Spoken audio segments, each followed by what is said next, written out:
Assalamualaikum warahmatullahi wabarakatuh. Alhamdulillahilladzi arsala rasulahu bilhuda wa dinil haqq liyudhhirahu 'alad dini kullih wa kafa billahi shahida. Asyhadu an la ilaha illallah wahdahu la syarika lah wa asyhadu anna Muhammadan 'abduhu wa rasuluh. Allahumma shalli ala sayyidina Muhammad wa ala ali sayyidina Muhammad.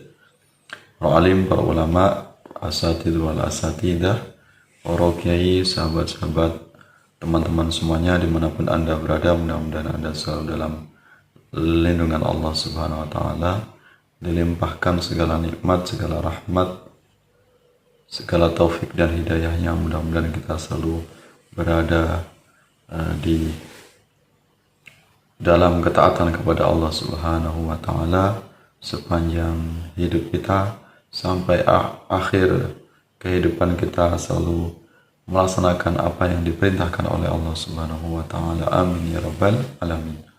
Pada kesempatan ini kita akan membahas tentang bagaimana hukum orang yang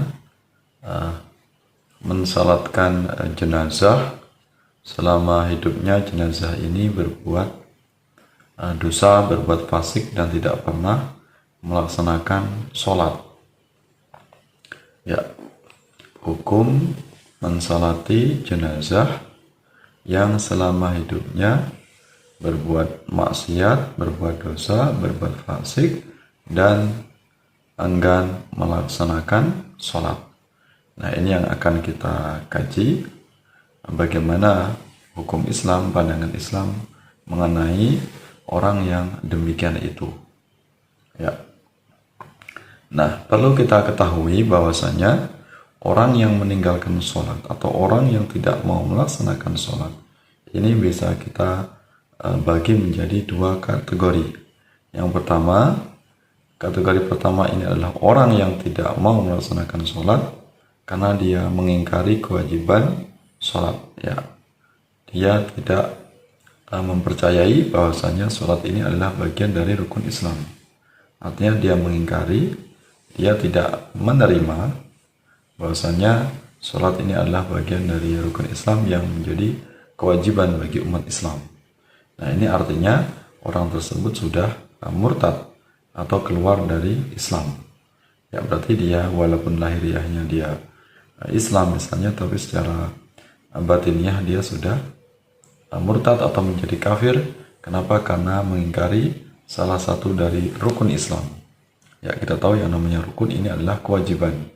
Kewajiban mutlak, kewajiban pokok yang tidak bisa diganggu gugat. Ya, ini adalah kewajiban bagi setiap muslim.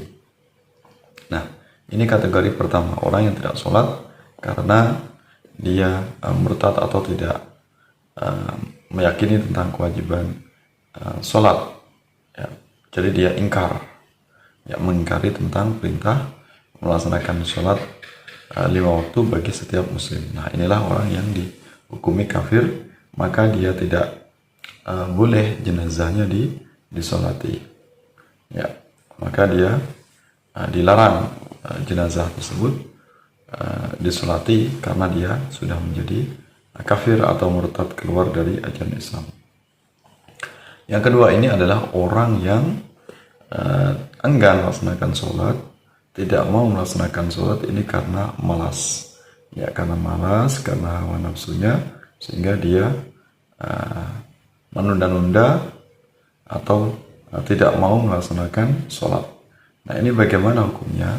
Ini maka dia tetap dianggap sebagai muslim. Ya. Kenapa? Karena dia tidak keluar dari ajaran Islam. Dia tidak mengingkari tentang kewajiban sholat, hanya dia karena malas. Ya. Karena malas sehingga dia enggan untuk melaksanakan sholat. Dia tetap meyakini bahwasanya sholat ini adalah kewajiban, bagian dari rukun Islam. Maka orang yang demikian itu ketika dia meninggal, maka dia tetap untuk disolati. Ya, hukum fardu kifayah bagi dirinya, karena dia masih memiliki keimanan, tidak mengingkari kewajiban atau tidak mengingkari rukun Islam. Ya, berarti dia tetap dianggap sebagai saudara muslim, walaupun tentunya dia menanggung dosa. Dosa yang dia lakukan tentunya itu adalah tanggung jawab dia kepada Tuhan, kepada Allah Subhanahu wa Ta'ala. Berarti tetap kita perlakukan dia selayaknya sebagai saudara muslim yang tetap harus dimandikan, dikafani, disolatkan, kemudian dikuburkan di pemakaman umat Islam. Ya.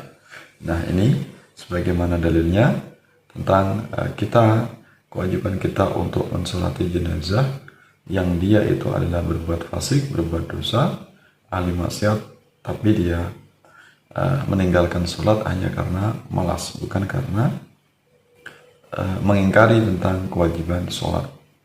Ini misalnya dalam kitab Syekh Abu Bakar Muhammad Syatok, Hasyiyah I'anatul Talibin, di 1 halaman 30. Ketika orang yang meninggalkan sholat terbunuh, maka wajib dimandikan, dikafani, disolati, dan dikubur di kuburan orang-orang muslim. Ketika memang ia meninggalkan sholat karena dia malas, ya. Bukan karena ingkar terhadap kewajiban sholat, tapi dia ini malas, ya, aras-arasan, ya, menunda-nunda waktu atau menunda besok kalau sudah tua, ya, atau besok kalau sudah sukses, sudah kaya raya, baru ingin tobat, ingin melaksanakan kewajiban. Nah, ternyata belum sampai kaya, belum sampai sukses, ya, belum sampai usianya menua, dia sudah mati duluan. Maka tetap dia meninggalkan sholat berdosa, tapi dia tetap dihukumi sebagai saudara muslim, tetap dia wajib untuk kita sholati, ya, karena dia tetap meyakini bahwasanya sholat adalah bagian dari kewajiban setiap muslim.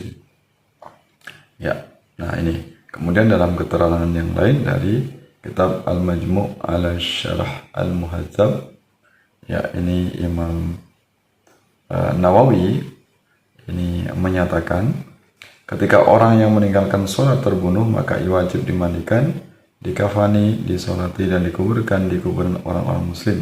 Kuburannya juga ditinggikan seperti halnya kuburan yang lain. Kewajiban ini seperti halnya yang berlaku bagi orang-orang yang melakukan dosa besar. Ketentuan ini merupakan pandangan yang kuat dalam mazhab dan diikuti oleh mayoritas ulama. Namun terdapat pandangan dari ulama Khurasan, ya, yang diriwayatkan dari Abu Al-Abbas bin Al-Qas, mengarang kitab Takhlis, bahwa orang yang meninggalkan sholat tidak dimandikan, tidak dikafani, tidak disolati, dan kuburannya diberangus. Hal ini dilakukan dalam rangka memberatkan dirinya dan memperingatkan atas perbuatannya. Namun pendapat ini adalah pendapat yang lemah.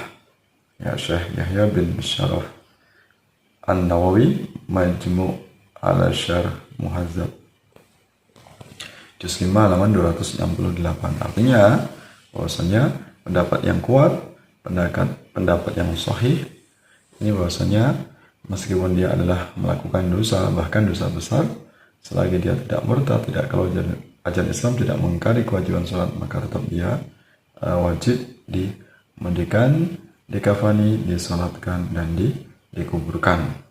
Ya, kemudian kalau ada pendapat kemudian yang menyatakan bahwasanya orang yang berbuat dosa ini tidak disalatkan, ini adalah pendapat yang lemah. Jadi kita menggunakan pendapat yang sahih, yang kuat, bahwasanya siapapun dia mengaku sebagai muslim, ya, dia hanya karena dia malas, kemudian tidak menyebabkan kita kafirkan dia. Ya, dia tetap kita anggap sebagai saudara muslim, tidak keluar dari ajaran Islam karena masih ada setitik keimanannya, ketakutannya kepada Allah Subhanahu wa Ta'ala. Walaupun kemudian hawa nafsunya menyebabkan dia enggan, malas, menunda-nunda waktu untuk melaksanakan sholat. Berarti tidak kafir, tidak murtad, hanya dia melakukan dosa besar, ya, termasuk diantaranya itu dosa fasik, atau dikatakan sebagai orang yang ahli maksiat. Nah, ini betapa pentingnya kita semuanya selaku muslim untuk melaksanakan sholat, ya, sholat yang tentunya adalah berkualitas, sholat yang bisa mencegah kita dari perbuatan keji dan mungkar, ya, sholat yang bisa menghindarkan kita dari perbuatan-perbuatan yang dimurkai, yang dilarang oleh Allah Subhanahu wa Ta'ala. Mudah-mudahan penjelasannya bisa kita pahami sehingga menambah pengetahuan kita. sehingga di antara kita dalam lingkungan masyarakat kita semuanya hendaknya kita untuk berprasangka baik. Kalau belum terang-terangan dia mengaku sebagai kafir misalnya, anti Islam, atau tidak membenarkan tentang kewajiban melaksanakan sholat, ya, maka dia tetap diakui sebagai saudara muslim. Ketika dia meninggal tetap wajib jenazahnya untuk kita sholati. Ya, maka di antara tentang orang yang meninggalkan sholat ini, kalau di negara kita di Indonesia ini tentu kebanyakan mereka yang kita temui, kita jumpai ini adalah orang yang tidak sholat hanya karena kesibukan duniawi, karena dia keimanannya masih lemah, ya, sehingga tidak mengetahui pengetahuan tentang wajibnya sholat 5 waktu. Ya. Nah, itu penjelasannya mudah-mudahan bermanfaat untuk kita semuanya. Maka hendaknya kita untuk berhati-hati, tapi jangan kemudian kita terlalu ketat sehingga kalau ada orang yang berdosa, baik itu laki-laki perempuan, kemudian kita sholatkan. Ya, justru mudah-mudahan bermanfaat. Maaf atas segala khilaf, segala kekurangan, segala kesalahan. Mudah-mudahan Allah senantiasa memberikan petunjuk kepada kita semuanya sehingga istiqamah melaksanakan sholat fardu apa yang telah diwajibkan, diperintahkan oleh Allah Subhanahu wa Ta'ala. Terima kasih atas perhatiannya. Maaf atas segala khilaf, segala kekurangannya. Sampai bertemu dalam kajian berikutnya. Wallahu muwaffiq ila aqwamit thoriq. Wassalamualaikum warahmatullahi wabarakatuh.